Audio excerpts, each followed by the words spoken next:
যেই কারণে সৃষ্টি হয়েছিল তার বাস্তবায়ন বর্তমানে আসলে এই দেশের মানুষ দেখতেছে না।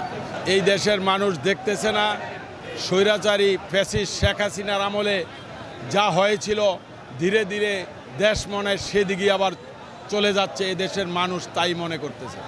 আপনারা দেখেছেন হাইকোর্ট থেকে ইঞ্জিনিয়ার ইশরাককে মেয়র হিসাবে রায় দিয়েছে, তাকে তার মেয়র পদে পুনর্বহাল করার জন্য।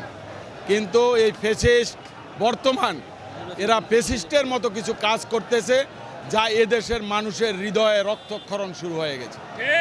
একজন জনপ্রিয় লোক, সে গত নির্বাচনও ভোটের মাধ্যমে বিপুল ভোটে পাশ করেছে।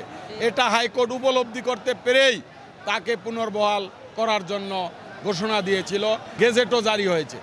তারপরও এই সরকার তাকে তার স্বস্থলে বসাচ্ছে না এবং এটা নিয়ে তালবাহানা করতেছে। তবে এই সরকারকে আমরা অন্তত বলে দিতে চাই, যদি ইশরাকের জায়গায় পুনর্বহাল না করা হয় তাহলে শেখ হাসিনার পরিণতিও এই সরকারের হবে। এই সময় বেশি দূরে না। এই দেশের জনগণ আবার তাদের হৃদয়ে রক্তক্ষরণ শুরু হয়ে গেছে।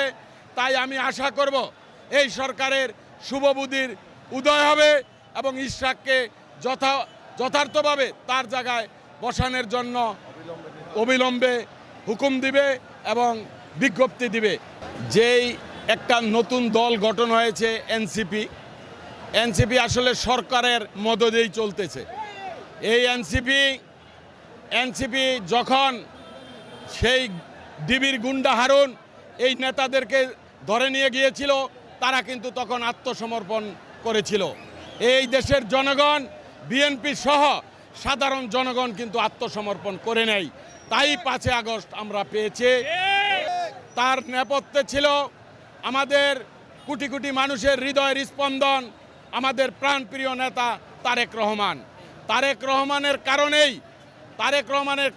5 আগস্ট সৃষ্টি হয়েছে এবং 5 আগস্টে ফ্যাসিস্টের পতন হয়েছে।